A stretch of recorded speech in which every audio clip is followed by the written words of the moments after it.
Bagaimana penjelasannya ketika seorang Hendy Stiono mengatakan Anda bukan orang yang mudah menyerah, tapi Anda seorang yang drop out? Wow, wow, dalam banget Mbak. Oke, gimana ya? That's two different thing. Sometimes kalau kita tidak cocok menjalankan sesuatu, itu bukan DNA kita, bukan karakter kita, ngapain kita paksain lama-lama di sana? Saya lulusan SMA Negeri 5 Surabaya, sekolah favorit di Surabaya. Saya kuliah di ITS Informatika, jurusan yang favorit juga. Betul, nggak mudah loh. Tidak masuk mudah, betul. ITS. Ya somehow passion saya adalah berbisnis, jualan makanan, hobi saya makan gitu. Sehingga saya melakukan yang sesuai dengan DNA saya, passion saya, dan itu yang membuat kontribusinya, multiplier efeknya luar biasa. Sebenarnya lebih tepatnya adalah saat itu karena saya minim juga edukasi dalam hal berbisnis, bahwa kuliah dan berbisnis itu bisa dijalankan bersamaan. Tentu kalau saya punya opsi, ya saya ingin dua-duanya selesai, tapi saat itu saya terpaksa memilih salah satu. Di saat karyawan saya tidak masuk, di sela-sela berjualan saya harus menggantikan, sehingga saya harus bolos kuliah. Itu yang menyebabkan ya kuliah saya akhirnya bukan di DO tapi OD. Apa tuh? Out the way. Gitu ya Mbak. Iya ya, jadi out the way dari ITS. Ya kan, untuk menjalankan bisnis. Benar, gitu. Dari satu gerai jualan kebab itu, betul. DO itu buat seorang Hendy kegagalan atau pilihan? Saya pikir pilihan, sekali lagi itu pilihan. Artinya kenapa? Saya lihat teman-teman saya ada yang bilang, wah saya jurusan kuliah arsitek tapi bisnisnya misalnya berbeda dengan major studinya dia. Ternyata bisa jadi pengusaha. Bahkan yang kuliah DO dan kuliah kumlot, semua juga bisa jadi pengusaha. Jadi pendidikan sekali lagi tidak menjembatani kita, tidak membatasi kita untuk berbisnis. Gitu. Dan pendidikan formal bukan satu-satunya kunci keberhasilan. Karena pendidikan itu penting. Sekali lagi saya garis bawahi, pendidikan penting. Saya mengambil pelajaran yang sesuai dengan basic dan major saya, sehingga saya banyak mengikuti workshop di luar negeri, mengikuti pelatihan di luar negeri. Ini mungkin tidak diketahui. Short cost investment yang saya keluarkan mungkin setara dengan kalau saya kuliah sampai S2.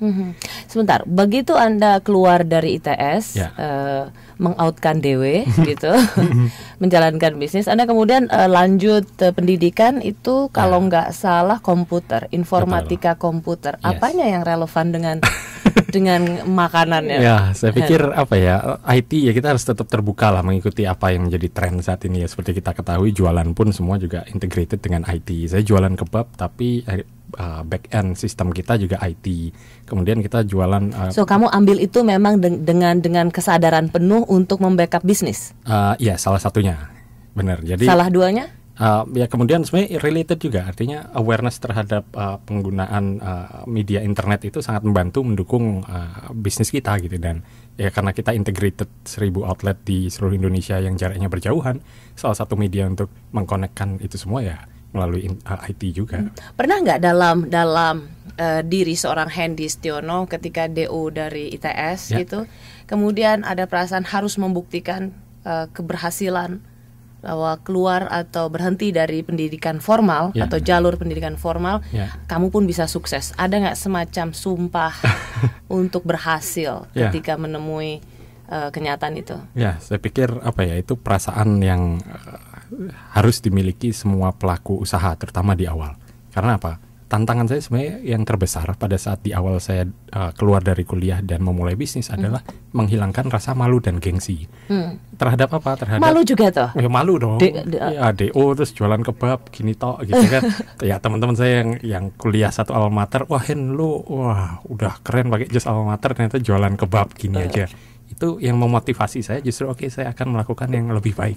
Saya akan berusaha yang terbaik sehingga yang seperti ini bisa ternyata menghasilkan manfaat buat orang banyak juga, dan ternyata alhamdulillah hal itu yang membuat teman-teman saya sekarang angkat topi. Gitu.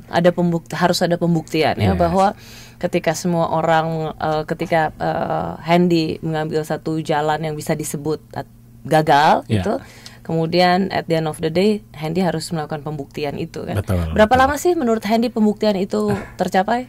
Ya, saya pikir semua berproses ya. Sampai sekarang pun saya sebenarnya belum memberi identitas sukses pada diri saya karena jadi ya mungkin 2 tahun lah sampai benar-benar bisa secara financially stable. That's quite long.